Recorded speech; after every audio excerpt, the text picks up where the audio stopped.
રાજકોટમાં પીએમ મોદીએ Saurashtra Kutch regional vibrant સમિટનું કર્યું ઉદ્ઘાટન। સમિટમાં 1000 કરોડના 1500 MOU થવાની સંભાવના।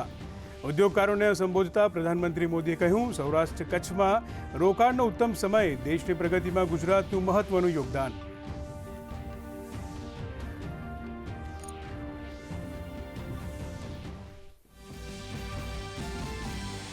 તેર નવી સ્માર્ટ જીઆઈડીસી અને મેડિકલ ડિવાઇસ પાર્ક સાથે સૌરાષ્ટ્ર કચ્છના વિકાસને નવી ગતિ।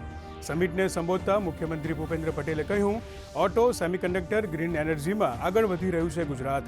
24 વર્ષમાં 3.57 કરોડનું FPI આવ્યું। તો નાયબ મુખ્યમંત્રી હર્ષ સંઘવીએ ગુજરાતને ગણાવ્યું મેન્યુફેક્ચરિંગ હબ। રાજકોટ સમિટમાં 22 દેશના 350 વિદેશી ડેલિગેટ્સ અને 5000થી વધુ ઉદ્યોગકારો રહ્યા ઉપસ્થિત। દેશ વિદેશના ઉદ્યોગપતિઓએ ગુજરાતમાં રોકાણને ગણાવી ઉત્તમ તક। તો અંબાણીએ આગામી 5 વર્ષમાં 7 લાખ કરોડના રોકાણની કરી વાત।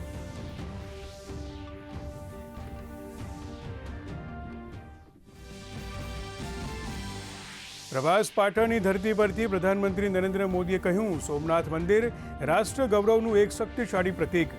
સોમનાથ સ્વાભિમાન પર્વ એ હજારો વર્ષોની યાત્રાનું પર્વ। સોમનાથ શાશ્વત દિવ્યતાનું પ્રતીક। પીએમ મોદીએ દેશવાસીઓને એકજૂથ થવા કર્યું આહવાન।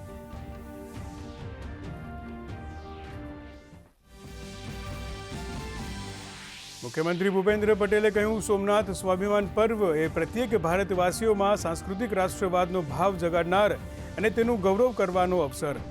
કોઈ આક્રમણ ભારતની આસ્થાને તોડી શક્યું નથી।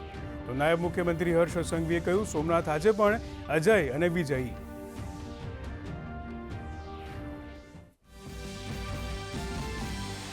હર હર મહાદેવના નાદથી ગુંજ્યું સોમનાથ। પ્રધાનમંત્રી નરેન્દ્ર મોદી 108 અશ્વો સાથે નીકળેલ ઐતિહાસિક શૌર્ય યાત્રામાં થયા સામેલ। ગઈકાલે ત્રિશુલ તો આજે ડમરૂ સાથે દેખાયા પીએમ મોદી। શૌર્ય યાત્રામાં શિવભક્તોનો જમાવડો।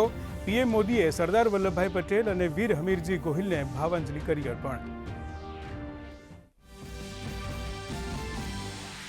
પ્રધાનમંત્રી નરેન્દ્ર મોદીએ સોમનાથ મંદિરમાં વિધિવત કરી પૂજા અર્ચના। સોમનાથ દાદાને જળાભિષેક કરી ઉતારી આરતી।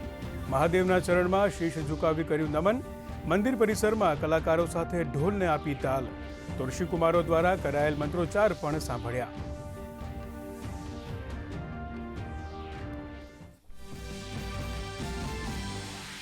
PM Modi Ahmedabad metro rail project phase 2ના સેક્ટર 10A થી મહાત્મા મંદિર સુધીના રૂટનું કરશે લોકાર્પણ।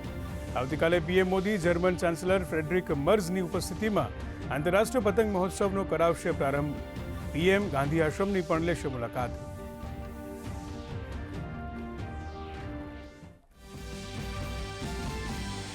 અને રાજ્યમાં કડકડતી ઠંડીનો ચમકારો યથાવત। 3.8 ડિગ્રી સાથે નલિયા રાજ્યનું સૌથી ઠંડુ શહેર।